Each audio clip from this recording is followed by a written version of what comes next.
Good evening my dear students, welcome back to Aakash sir maths coaching Hingoli. तो बच्चों, आज के सेशन में हम देखने वाले हैं how to prove that root two is an irrational number. बच्चों, इसे प्रूव करने से पहले आपको एक चीज पता होनी चाहिए, व्हाट इज रैशनल नंबर। तो बच्चों, रैशनल नंबर्स क्या होते हैं? Sir, rational numbers are in the form of p by q where denominator can't be zero. Sir, q की वैल्यू जीरो नहीं होनी चाहिए।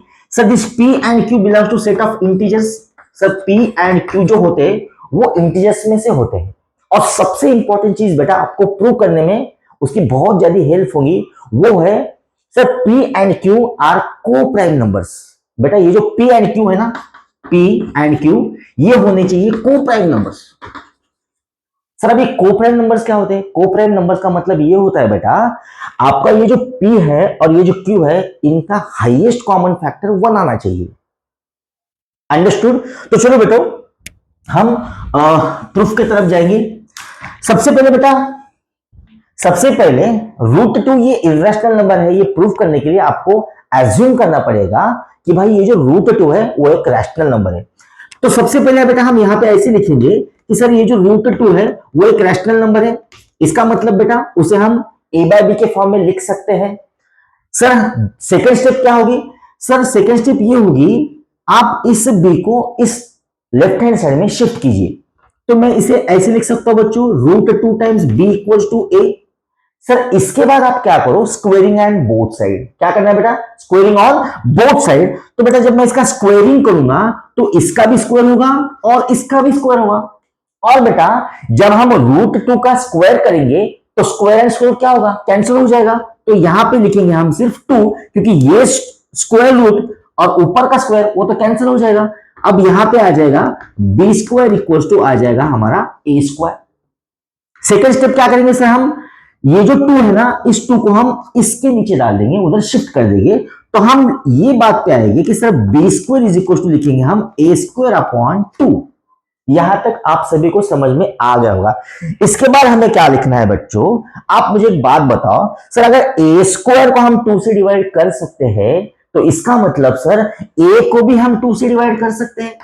ये बात आप एग्री करोगे इस चीज से? सर मुझे समझ में नहीं आ रहा है, एग्जांपल लेके समझाता हूं बेटा। सपोज मुझे एक बात बताओ, 49 को अगर मैं 7 से डिवाइड कर सकता हूं तो क्या बेटा मैं 7 को 7 से डिवाइड कर सकता हूं? Yes, of course I can do that, क्योंकि सर ये जो 49 है ना वो 7 का स्क्वायर है। तो 7 के स्क्वायर को अगर 7 से डिवाइड हो सकता है तो इसका मतलब 7 को भी उस नंबर से डिवाइड होना चाहिए। तो वही चीज बेटा मैंने यहां पे लिख रहा हूं, a square is divisible by 2, it mean that a is also divisible by 2। अब मुझे एक बात बताइए बेटा, अगर ए को मैं 2 से डिवाइड कर सकता हूं तो इसका आंसर कुछ ना कुछ आएगा। तो मैं क्या बोलता हूं, a divided by 2 equals to c बोलता हूं। a divided by 2 equals to c बोलता हूं, क्योंकि इसका कुछ ना कुछ डिवीजन आएगा, उसे हम बोल दिया c।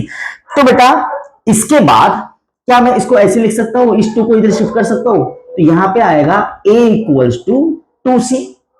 सेम प्रोसीजर करना है बच्चों, स्क्वेयरिंग ऑन बोथ साइड। बेटा अगर मैंने इस चीज की अगर स्क्वेयरिंग कर दी तो यहां पे क्या होगा? यहां पे होगा ए स्क्वायर इज इक्वल टू 2 का स्क्वायर आ जाएगा 4 और यहां पे आ जाएगा c का स्क्वायर।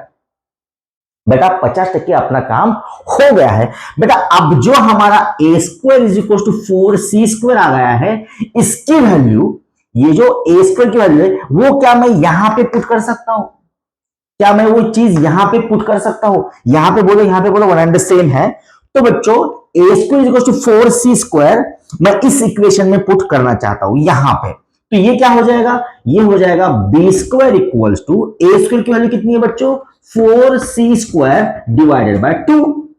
तो इसका मतलब ये हो गया sir, b square is equal to, इससे हमने 4 को 2 से डिवाइड किया तो ये हो जाएगा b square is equal to 2c square.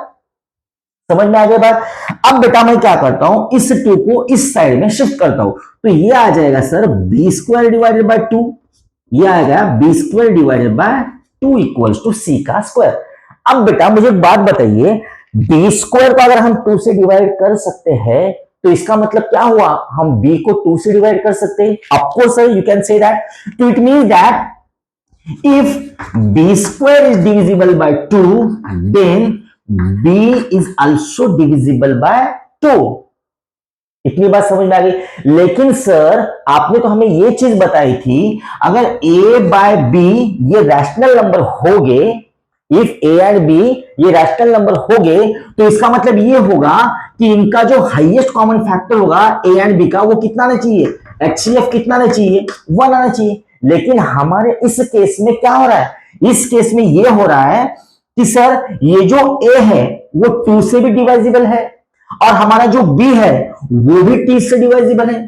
Sir ये तो पॉसिबल नहीं होगा ना, क्योंकि इनका हाईएस्ट कॉमन फैक्टर कितना आ रहा है, यहां पे a को हम 2 से डिवाइड कर रहे हैं, यहां पे भी b 2 से डिविजिबल है। इसका मतलब ये हुआ इन दोनों का जो कॉमन फैक्टर है, हाईएस्ट कॉमन फैक्टर, वो कितना आ रहा है, 2 आ रहा है। तो ये तो कॉन्ट्रडिक्शन हो गया ना बेटा, ये तो कॉन्ट्रडिक्शन हो गया। कैसे हो गया, क्योंकि what is rational numbers, rational numbers की डेफिनेशन में क्या होता है, ये जो a एंड b होता है वो कैसे होते हैं, वो कोप्राइम्स होते हैं। और कोप्राइम्स का मतलब क्या होता है, उनका हाईएस्ट कॉमन फैक्टर कितना आना चाहिए, 1 आना चाहिए। लेकिन इस कंडीशन में ये हो रहा है कि भाई a को भी 2 से डिविजिबल हो रहा है और b को भी t से डिविजिबल है, ये पॉसिबल नहीं है, ये तो कॉन्ट्रडिक्शन हो गया ना। इसलिए हम ये चीज बोलेंगे कि भाई हमने जो स्टार्टिंग में बोला था कि √2 ये जो रैशनल नंबर है ये गलत है, हमारा अजम्पशन क्या हो गया, रॉन्ग हो गया। इसका मतलब ये हो गया कि √2 is an irrational number, √2 is an irrational number. I hope बच्चों आपको ये पॉइंट समझ में आ गया होगा। Thank you so much.